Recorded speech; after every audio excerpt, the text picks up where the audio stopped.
কত সহজে এই পিঠে বানানো যায় সেটা আজকে আমি দেখাবো।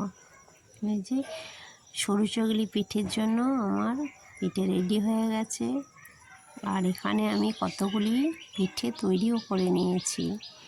এই পিঠেগুলো খুব ভালো হয়। আর এই যে পাতলা পাতলা পিঠে, সাদা ধবধবে পিঠেগুলো খেতে দুধ গুড় দিয়ে খেতে দারুণ স্বাদের হয়। আর এটা আমাদের আজকে হয়ে গেছে। এই পিঠেগুলি অনেকগুলি পিঠে আমি তৈরি করে নিয়েছি, এই এক একটি দেখাচ্ছি। এই পিঠেগুলো যেমন খেতে মিষ্টি তেমনি সুস্বাদু। এই পিঠেটি কিভাবে তৈরি করছি দেখতে থাকুন।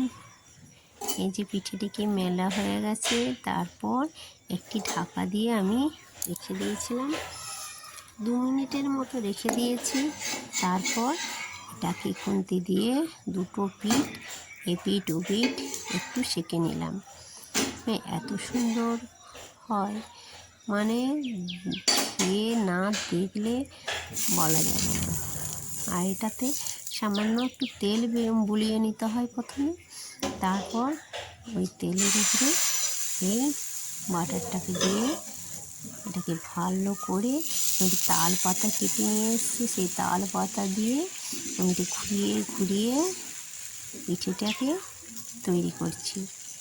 এই যে যারা এই পিঠে খেতে ভালোবাসে অবশ্যই কমেন্টে লিখবেন, আর যারা ভালোবাসে না তারাও লিখবেন।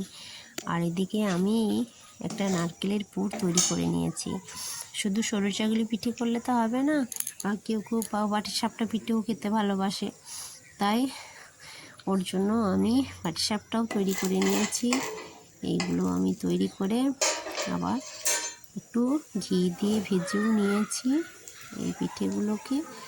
এইগুলো খেতে যেমন নরম আর খেতেও ভালো, তবে সবাই একই রকমের পিঠে খায় না।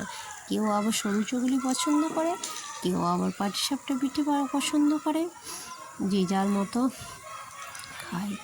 এরপরে আপনারা কি পছন্দ করেন আমি তো জানি না, তাই বলছি কে কোন পিঠেটা খেতে ভালোবাসেন সেটা একটু জানাবেন কমেন্টে।